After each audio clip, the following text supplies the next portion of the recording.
Então, maior impulso no tempo disponível. Nós estamos aqui, né? Força rápida. Maior impulso no tempo disponível. Agora tem uma... Aqui é interessante porque a gente fala, tá, mas maior impulso no tempo disponível. Então, como é que a gente olha isso e vai saber, por exemplo, se é força rápida ou se é resistência de força? Sendo que os componentes aqui são os mesmos, comuns para elas, e de repente tem aquele ali. Tá? A definição de resistência de força que vai ajudar a gente a entender isso. Quando é que eu sei que uma ação demanda uma ou demanda outra? Vamos lá, quando a gente trata de resistência de força, Schmidt-Blatt vai colocar o seguinte. Ó. Resistência de força é o maior somatório de impulsos em condições anaeróbicas e de fadiga. Maior somatório de impulsos em condições anaeróbicas e de fadiga.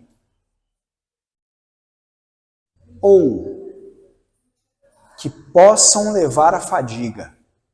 Tá? Nesse de fadiga aí, não quer dizer necessariamente que a fadiga vá se instalar, mas que aquela condição pode levar à fadiga. Ok?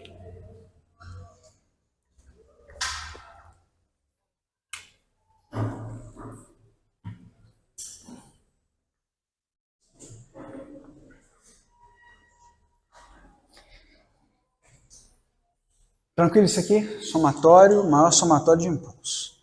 Vamos lá, detalhar algumas coisinhas aqui. Primeira coisa, esse anaeróbias, né, que está marcado aqui, marquei bem de propósito pelo seguinte.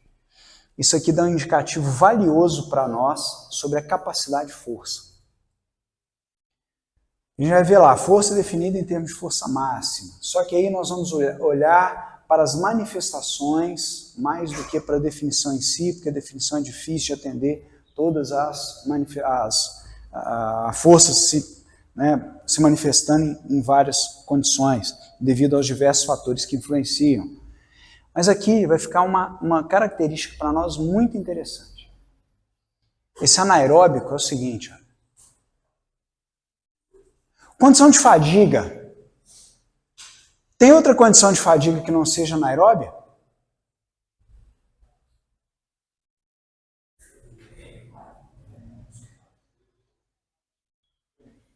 Você entra em fadiga lá no pedal de longa duração?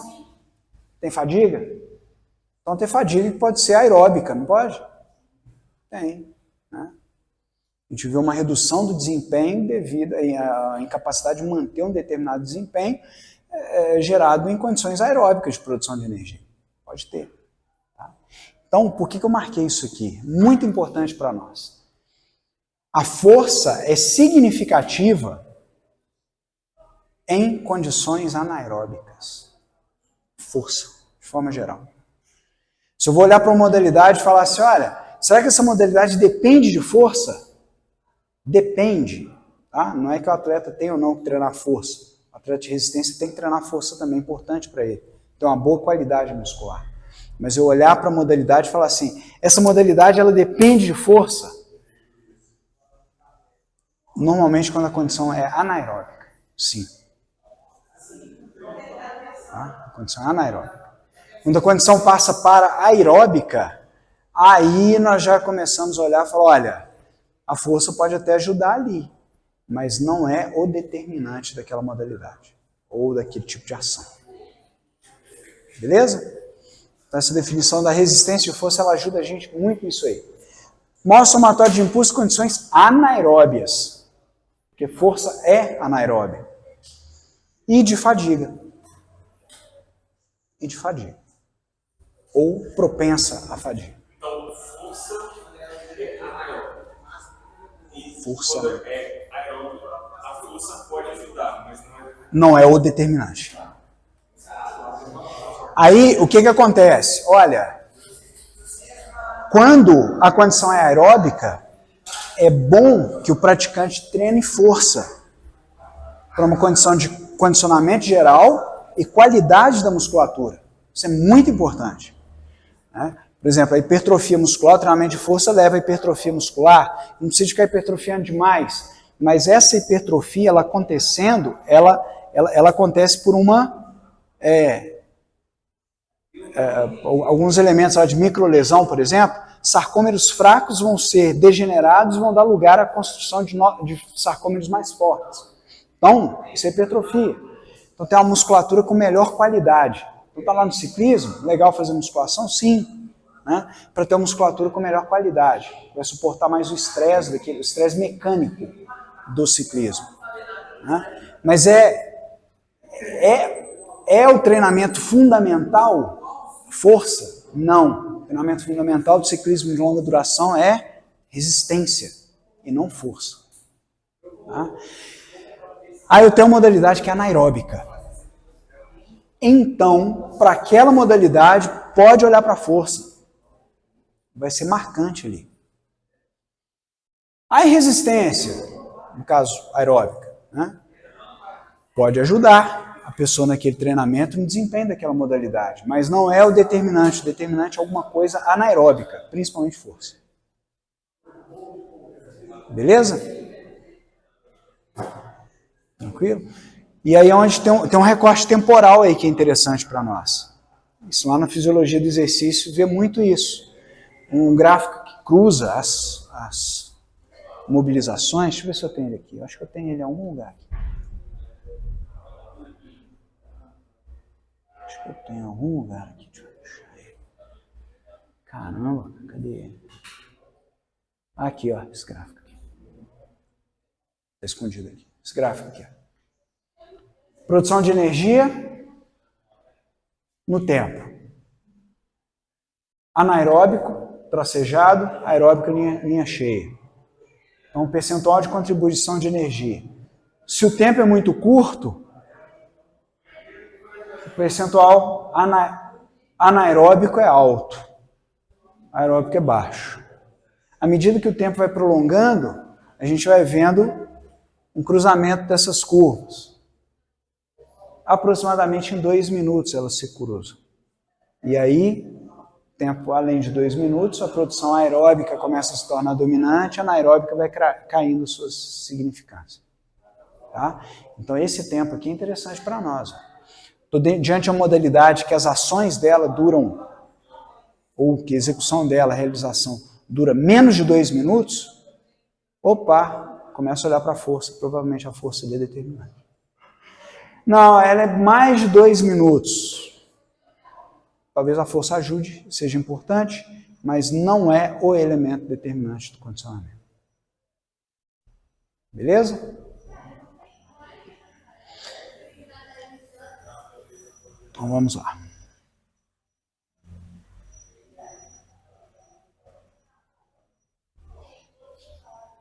Maior somatório de impulsos. O que é esse maior somatório de impulsos aqui? A questão é a seguinte, olha. Aqui tem uma curva de impulso, não é isso? Maior somatório de impulsos. Quer dizer que tem quantas curvas essa aqui?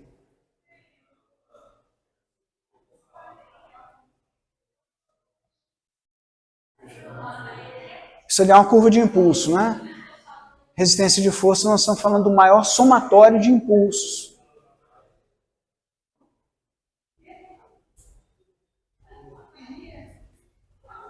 Pelo menos mais de um. Pelo menos mais de um impulso tem que ser gerado. Várias ações. Várias ações. Exatamente. Maior somatório de impulsos. Ou seja, tem vários impulsos que vão ser realizados em uma determinada situação, em condições anaeróbicas, com possibilidade de levar fadiga.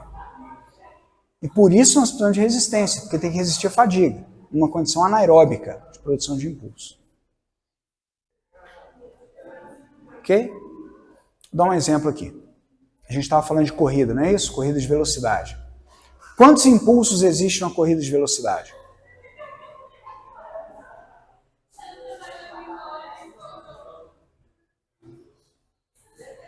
É mais de um? Por que é mais de um?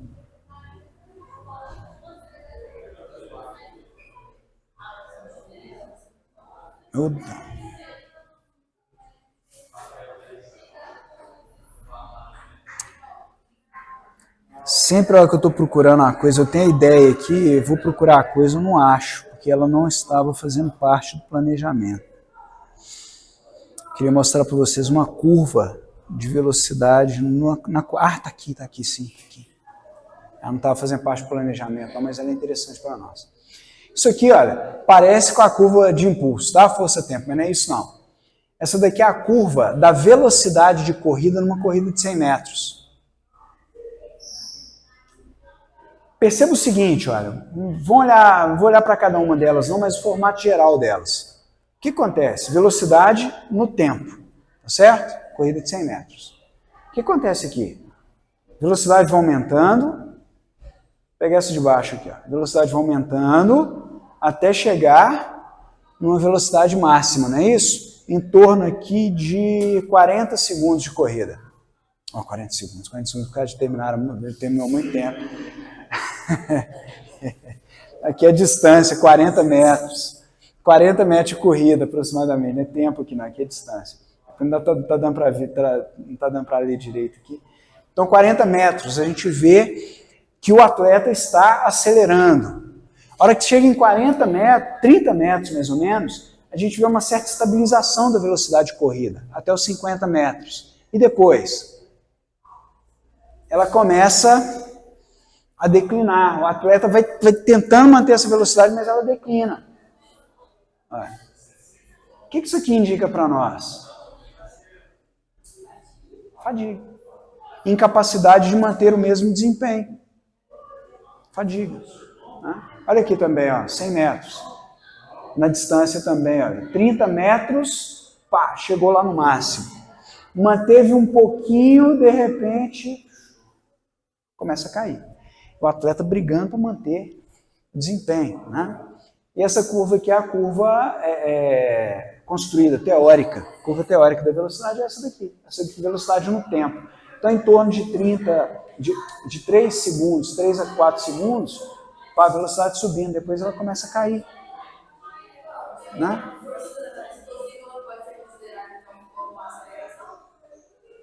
Não. Ela, de certa forma, está relacionada com a aceleração, mas ela não é a aceleração. Não é outra coisa, mas ela está relacionada. Quanto maior a força explosiva, maior a aceleração. Tá? Maior a aceleração, mas são duas coisas distintas. Ok, isso aqui? Quanto tempo dura uma corrida de 100 metros?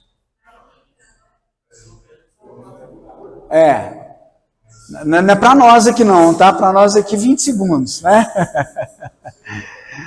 Mas mesmo assim, mesmo para nós, 20 segundos, né? Não vai chegar a isso tudo não, mas é aeróbico ou é anaeróbico?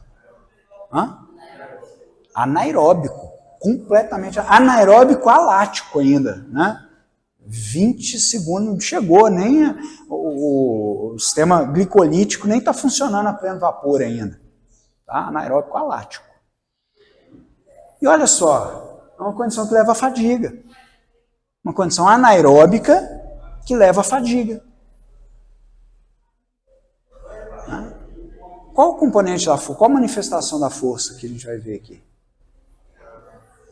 Força rápida ou resistência de força?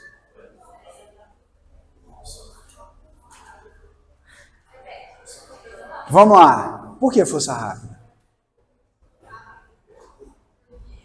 Porque é rápido.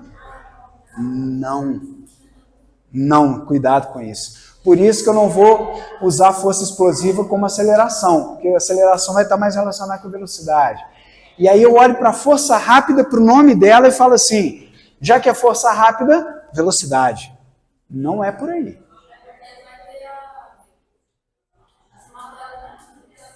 Quantos impulsos tem na corrida? É mais do que um, não é? Porque a cada momento que ele faz uma aterrissagem e uma nova propulsão, cada momento desse daqui é um impulso. Ou seja, cada passo é um impulso. Quantos passos que o corredor dá? São vários. Eu não sei quantos, mas são vários. Cada passo desse é um impulso.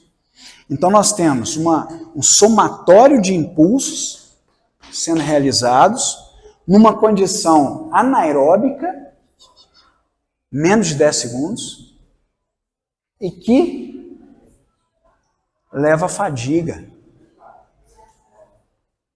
Então, um corredor de velocidade, ele vai precisar treinar força? Vai. Qual a manifestação da força que é mais significativa para ele?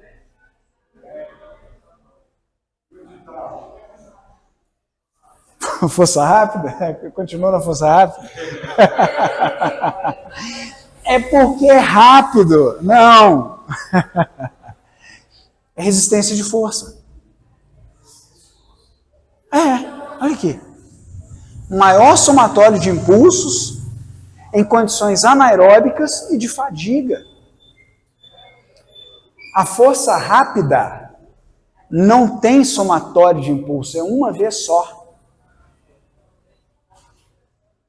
É uma vez. Ou, se repetir mais de uma vez, não é em uma condição de fadiga. Aí nós temos força rápida. Se entrou aqui, eu tenho mais impulsos, e é uma condição que pode levar a fadiga, resistência de força. Pedro? Acabei de responder, eu adivinhei, já estava... Beleza? Por isso as definições são importantes para nós. E cuidado com as ilusões. Força rápida, opa, velocidade. Cuidado. Eu posso ter até uma tarefa lenta que usa força rápida.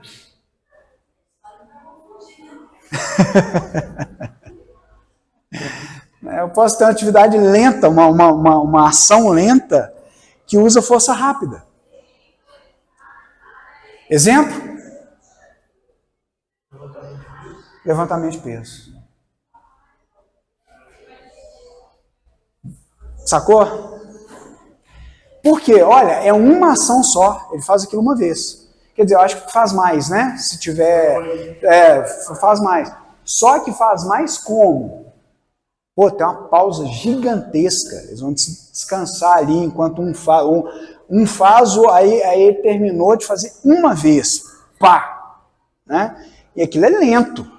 Se comparar com a corrida, com aquele espaço 100 milissegundos, ali é lento, ali é mais de um segundo para levantar aquele peso.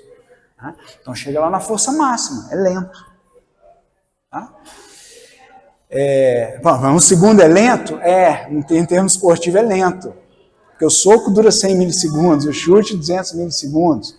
Uma ação de 1000 milissegundos é lenta. Tá? É lenta. Então ele levantou, pá, acabou, beleza, deixou o peso lá.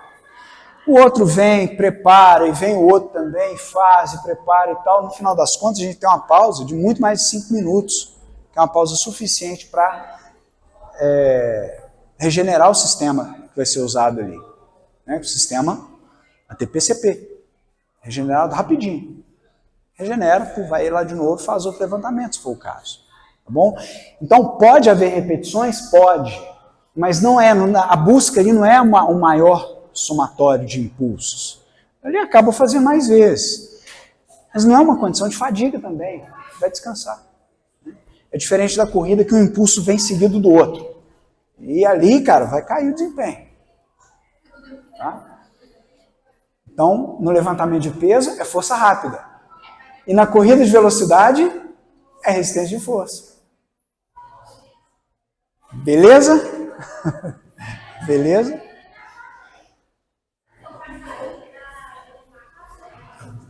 Tranquilo, pessoal? Tranquilo? Tá bom.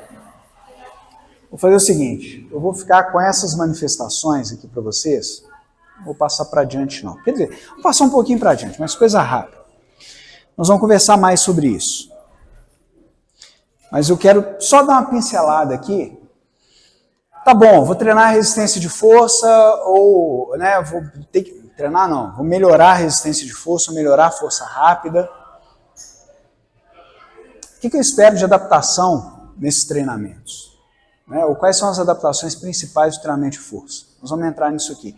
Assistam lá os 2 vídeos que estão lá no portal, tá bom? Vai dar uma adiantada boa para nós. Eu vou voltar com isso aqui a hora que a gente voltar com o tema força de novo. Vou aproveitar o momento para tratar disso aqui.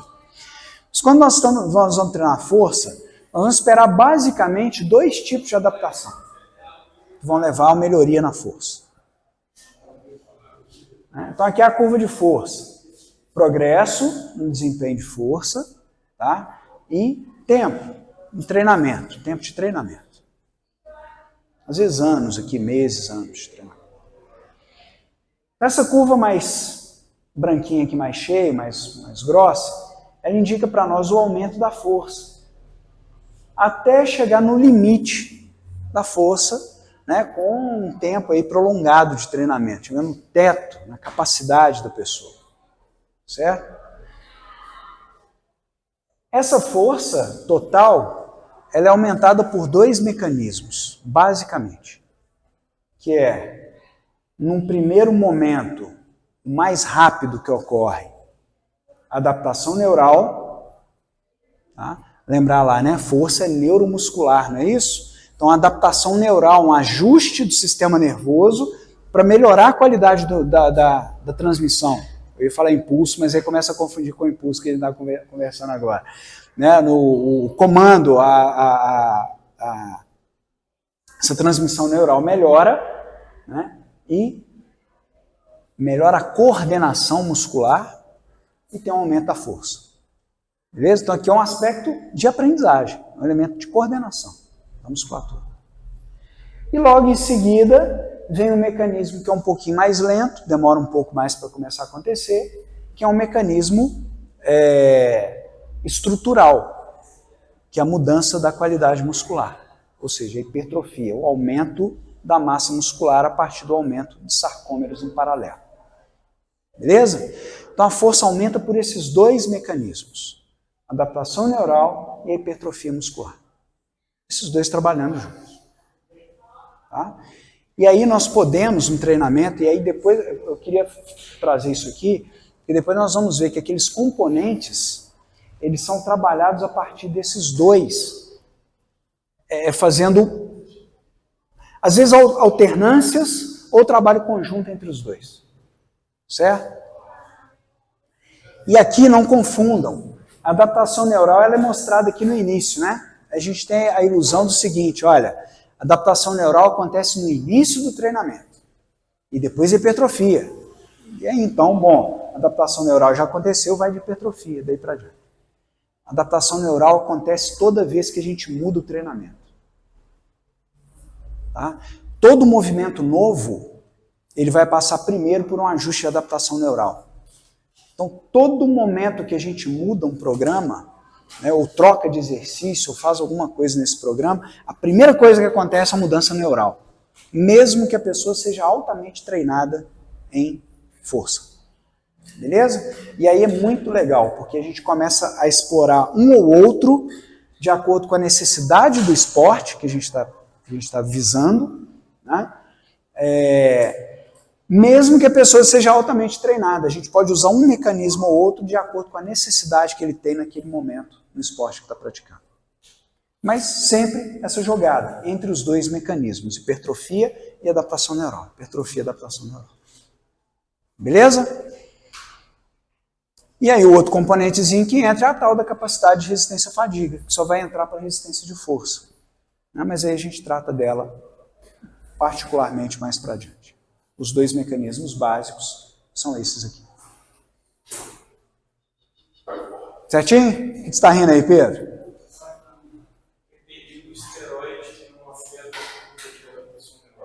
Não, o esteroide não afeta a adaptação neural. O esteroide ele é massa muscular. Tá? Mas isso tem 2 atletas também no próximo peso. Então tem diferença de hipertrofia. Aí eles têm uma diferença de adaptação neural. Não, peraí, volta lá, volta o caso. Na mesma categoria de peso, com diferença de força. Não pode ter diferença na hipertrofia, mas o esteroide poderia mudar essa diferença de força da adaptação neural. Não, só para massa. Só para massa. Porque, por exemplo, no levantamento desde o começo dos esteroides, a diferença de força, no caso de baixas, são aumentadas individualmente. Mas uma massa muscular aumentada, ela aumenta a força toda. E aquele grupo muscular aumentado, ele está sendo coordenado pelo sistema nervoso. Tá? Então, a hora que chega o comando dele, por mais que o sistema nervoso não mude com a ação dos esteroides, porque não muda, o esteroide ele é anabólico, ele é de construção de tecido muscular. Né? Normalmente relacionado a testosterona, alguma coisa do tipo. O efeito desse anabólico ele é na musculatura. E aí, bom, essa musculatura cresceu, mas se ela estiver bem coordenada, ele vai ter um aumento significativo na produção de força por causa da musculatura ser grande. O esteroide só causa mudança na estrutura muscular. Na estrutura muscular. Tá? Só na estrutura. E, obviamente, por causa disso, um aumento extra na força total. Tá? Mas por uma ação na massa muscular e não por uma ação neural. Ok? Tá? O esteroide anabolizante ele é muscular.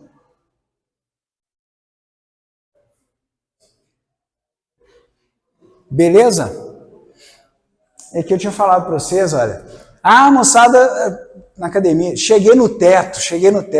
Cara, a maior parte das pessoas no treinamento de força chega aqui, ó. Tá? Então, aí tem muita coisa para ser explorada ainda, né? Muita coisa. O que precisa? Uma organização efetiva do treinamento. Que é isso que nós vamos ver para adiante. Como é que a gente faz para melhorar essas adaptações, como é que a gente gera isso aí de forma significativa, né? Como que a gente trabalha com aquele modelo de Schmidt-Blight para analisar a modalidade e depois para delinear um treinamento que seja adequado. Joia? Fechamos por hoje. Nos vemos na semana que vem, não. Nós nos encontramos de novo daqui 2 semanas, né? 3 semanas. Nossa, vocês vão ficar com saudade demais de mim. Semana que vem, olha só.